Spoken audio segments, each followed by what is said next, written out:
Yesterday on our LinkedIn page, I put a question up for conversation. So after you've done your introduction, there's a lull in the conversation. What do you do next? Well, my suggestion is that you ask a question.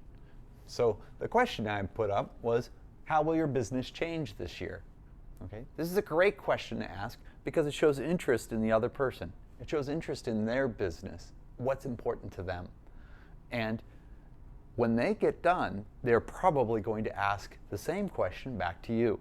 So you have to be ready with an answer. Here's my outline for the different things that you can talk about. This is to help you be confident when you go to speak. Often that's what we find most of our customers need. They need that extra boost of confidence so that they can speak the English that they know well. So how would you answer this?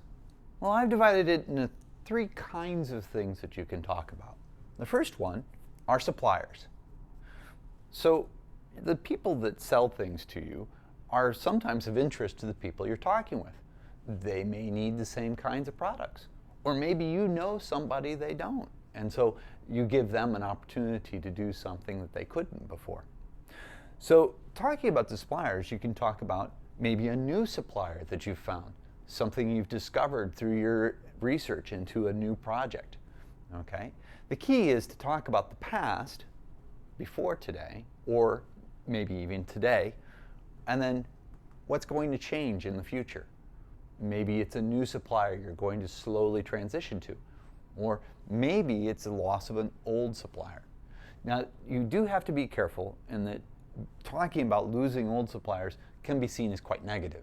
So you have to find a way to say this one positively. Okay? Same thing with the third part here, problems.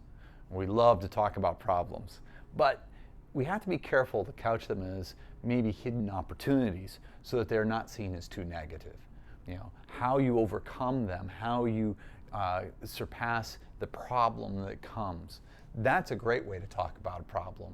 But being very negative about how bad the supplier is generally is viewed as quite negative. And often it will get back to that supplier and they won't think too kindly of you spreading that kind of thing around. However, if you could talk about a problem that a supplier solved for you, that'll make them feel great, like, hey, we respond to you. Okay? So take some care with these, but they can be great conversation points. Okay? Again, the key is talk about what happened in the past and how it's going to affect the future. Okay? The next one is your own business. Obviously, this is something you should know very well. This is something that you should be passionate about, something you like, something you know a lot about. What makes you want to go to work every day? These are the kinds of things that when you get somebody else talking about their passion, what they like, what they enjoy about their job, they probably will talk for quite a while. But eventually the conversation will come around to, what do you like? So I've given 4 different ideas. Now you can always come up with your own, but this gives you a starting point. Okay? The first one are threats to your business. Right now, as we're videoing this, the coronavirus is running a bit rampant through Asia, and we're having to deal with it. What things are we doing? What are the effects on our customers, on us? How do we keep our customers safe? How do we stay safe? So this is obviously something that's pretty serious that's going on right now. But it's something we can talk about. We can share how we're overcoming these things and how we're looking towards the future of what are we going to be doing. Okay? So these are the kinds of things that are often in the headlines. They're usually very big things. There's often a lot to talk about. So it's a very good topic. The next one are opportunities. Where are you looking? What's the next big thing? Sometimes the threat ends up becoming an opportunity. We've looked at doing more videos, more video lessons, spreading our influence in that way. That's not something we necessarily would have done if we were so busy teaching classes. So we are looking at new opportunities. What things are we going to see in the future? What kinds of possibilities do we have? How do we see artificial intelligence impacting us? How do we see the automation doing new and great things in our economies? How is it going to affect our business? These are the kinds of things, the opportunities. Yeah? What's your project?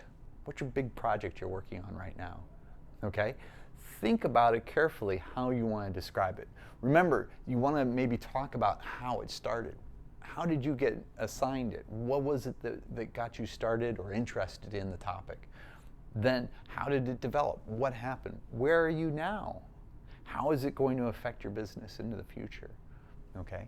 With projects, often a story format works really well. We'll talk about story formats in another video, but that's a great format for talking about a project. Okay. Last one are products. Now, you have to be careful. You'll sound like a salesman, but if it is something that you genuinely feel they're going to be interested in, you should talk about it. Okay? These are the kinds of things that should be the main part of your business. What is it people see? What is it they know about? Okay? So it's more in depth than the initial introduction. You're going to go into more details, you're going to talk more about it, and spend more time with this. Take your time, give the person a chance to really understand, and ask a question or two, hopefully. Okay? Our last one are our customers. Okay? Who do we do business for? What do we do for them? Okay? Who are our new people we do business with? Okay? Again, this is kind of like the old one about the suppliers, and that you can, who do you gain? Who do you lose? What problems have you had? What problems have you overcome? Okay? So again, the same warning that losses and problems can be seen as quite negative. So be careful how you talk about them. Talk about how you overcome a problem rather than about the problem itself. If it's unresolved, probably better not to mention it. Probably better to talk about other things instead. Now, obviously, if you're asked questions about it, don't evade it. Talk about it. Discuss it. Don't be afraid to say, we're not sure. Yeah? So these are the kinds of things that you can talk about with this one. The real key is to think about past or present and then talking towards the future. So that way that you're talking about how your business is going to change this year. If you're unsure about the grammar for this, check out our YouTube channel and the link below. If you're wanting to talk about this in more detail, take a look at our webpage and look at doing a trial lesson with us. I hope to see you in the future.